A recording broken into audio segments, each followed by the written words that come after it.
What's up, everybody? Um, Wednesday afternoon or evening.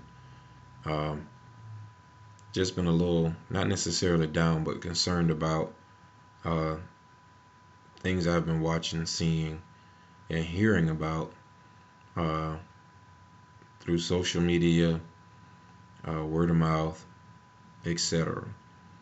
My main concern is senseless violence that is at an all-time high. A few weeks ago, a 2-year-old was killed in Bamberg, South Carolina. Just last Wednesday, 9/17/2014, a young man by the name of Ricardo Sprinkle was killed in Orangeburg, South Carolina. And I could go on and on about individuals who've been slain by guns and individuals who've been murdered. Um, I can go on with that list for a while. And these are just people I know. Now think about the people you know who've been killed in senseless violence. We got to wake up, man, and stop killing one another. This ain't a race thing, man. This is a life thing. We got to stop.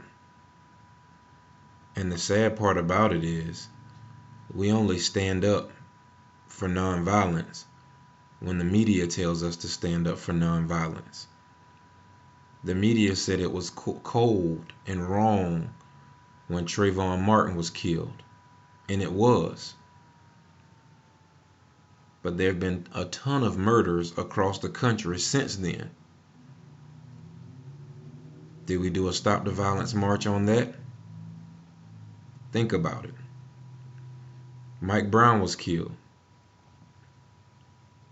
There was a march on that, so to speak. Not necessarily a march, but people came together in that city to stand for what was right and equality. And since then, more men have been killed. Have anything been done about that? Does it make a difference in who does the killing that causes us to take a stand?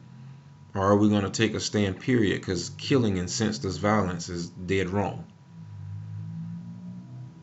I suggest, man, we come together and stand as one for equality and stop killing one another and glorifying the things that are only taking innocent lives and putting them behind bars or putting them in the ground. We got a serious problem, man. Facebook for me has become a thing of acknowledging death around me, of people who are younger than me. I posted on Facebook recently that I used to have a problem sometimes with calling my grandma, because she used to always say, well, sister such and such died the other night. My grandma can't even talk about death because I'm talking about it more than she is. That means grandparents are outliving their grandkids. That's sad, man. We're letting our grandparents outlive us. We should never be the ones to be buried by our grandparents.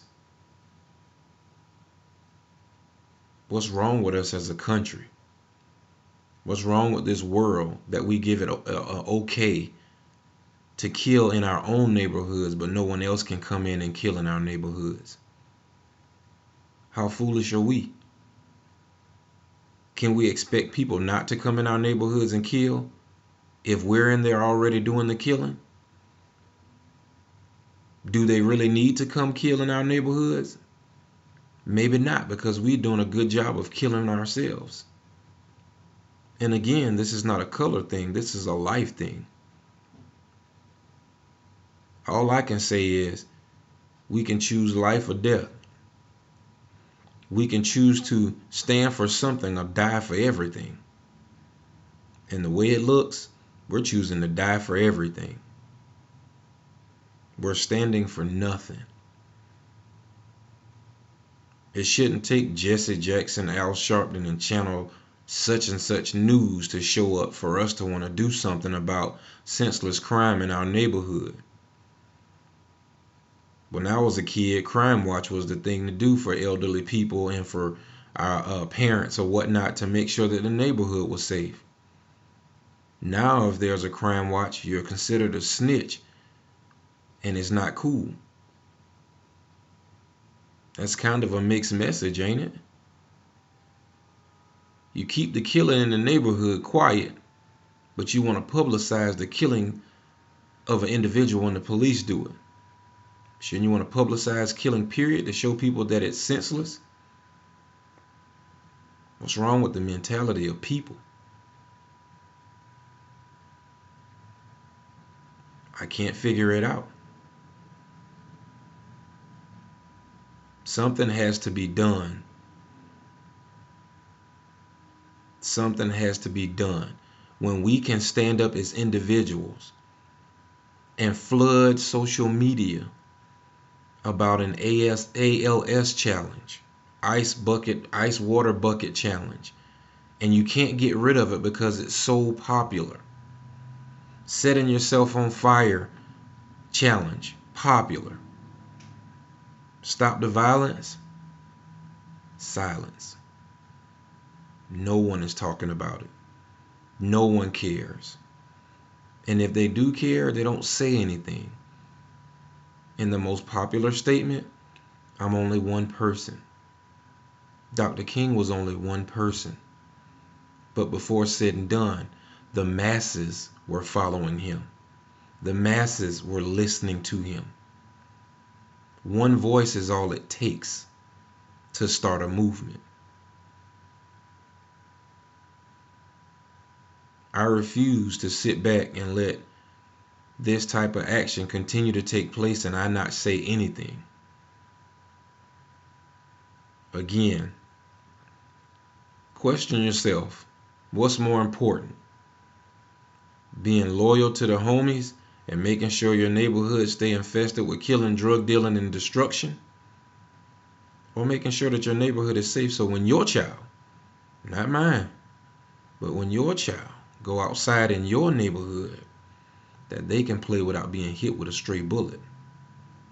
That they can hang outside and play with whatever their favorite toy is and not have to watch someone be zipped up in a body bag.